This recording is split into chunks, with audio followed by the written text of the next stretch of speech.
ஜிப்மர் மருத்துவமனை மருத்துவர்கள் தொடர் போராட்டத்தை வாபஸ் பெற்ற நிலையில் வெளிப்புற நோயாளிகள் சிகிச்சை பிரிவு இன்று வழக்கம் போல இயங்கும் என ஜிப்மர் இயக்குநர் ராகேஷ் அகர்வால் தெரிவித்துள்ளார். கொல்கத்தா பெண் மருத்துவர் பாலியல் வன்கொடுமை செய்யப்பட்டு படுகொலை செய்யப்பட்டதை தொடர்ந்து ஜிப்மர் மருத்துவமனையில் பணிபுரியும் மருத்துவர்கள் தொடர் வேலைநிறுத்த போராட்டத்தில் ஈடுபட்டு வந்தனர்.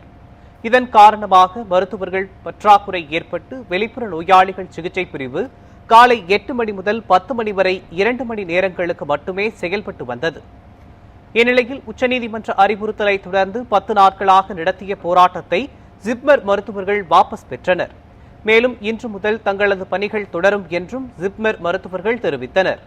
அதன்படி ஜிப்மர் உள்ளிருப்பு மருத்துவர்கள் சங்கம் வேலை நிறுத்தத்தை வாபஸ் பெற்ற நிலையில் ஜிப்மரில் உள்ள வெளிப்புற சிகிச்சை பிரிவு, அறுவை சிகிச்சை அரங்குகள், ஆய்வகங்கள் மற்றும் சிடி, எம்ஆர்ஐ ஸ்கேன் சேவைகள் உள்ளிட்டவை அனைத்து சேவைகளும் பிரிவுகளும் வழக்கம் போல முழுமையாக செயல்படும் என ஜிப்மர் இயக்குநர் ராகேஷ் அகர்வால் தகவல் தெரிவித்துள்ளார்.